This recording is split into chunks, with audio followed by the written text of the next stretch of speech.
A viewer asked me, what would you rate as the least scammy of the Caribbean med schools? Please, please do an episode of that. Oh my goodness, I would die. All right, you all, let's make this viewer's dream of death come true. I'll share my opinion, but please don't take this as advice. Obviously, before you hand over all your money to a for-profit school, do thorough research beyond what you hear in this episode. All right, now let's bring out the scamometer. We are going to start with the least scammy of the scams. I call it low-grade fever level.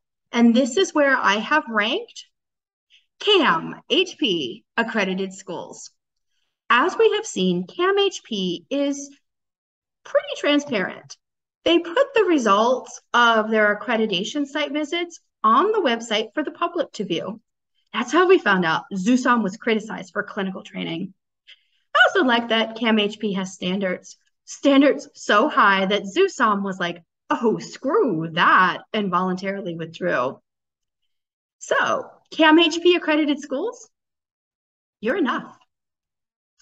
Now, let's move up the scamometer, and things are going to get hotter as we move into moderate fever, which is where I have ranked unaccredited Caribbean schools. These are your lowest quality, but I wasn't asked to rank quality. I was asked to rank scam. And for the most part, when you enter an unaccredited school, you're aware of what you're getting into. In fact, the only school I know that lies about accreditations they don't have is ZUSOM. And I'll put the link to those episodes, plural, in the description below. As you're aware, in 2024, the Educational Commission for Foreign Medical Graduates will require that international medical grads come from a school that's accredited by an agency recognized by the World Federation of Medical Education. What that means is, in order to get ECFMG certified, your school must have proper accreditation, or you won't be able to take step 3 or get accredited residency or become a licensed US physician. So the unaccredited schools are kind of desperate now. Please be very careful when you communicate with them, because they might just be doing like desperate cash grabs before the deadline approaches. One thing to watch out for is how they discuss the accreditation issue. If they tell you they're applying for it and they really are, that's ethical. But if they go beyond that and suggest or promise, oh, we will be properly accredited by 2024, run. Also, be careful with their websites. Some of these unaccredited schools have accreditation sections on their website that list nonsense, like the charter from the country where they work. So, are you all ready now for the delirious level of fever, the highest level on our scamometer? I've assigned this rank to ACCM, accredited schools. Now, that might surprise you because ACCM is recognized by the World Federation of Medical Education. With ACCM, you have assurance at the end of the road. Step 3, residency. But what I'm concerned with is if you have a false assurance in the meantime.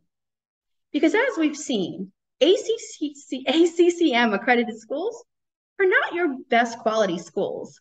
For example, we've covered St. James, busted by the Federal Trade Commission for operating on lies.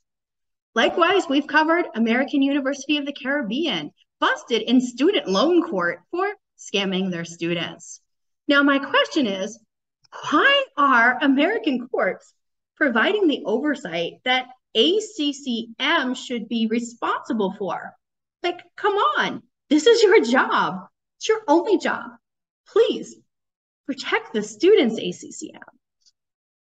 And you got to wonder, these are court rulings. These are not allegations. If the courts are finding that these schools are scams, why does ACCM continue to accredit them? Another school accredited by ACCM is called All Saints University. All Saints, who received the grade of D plus by the Better Business Bureau. I guess ACCM doesn't care about consumer complaints.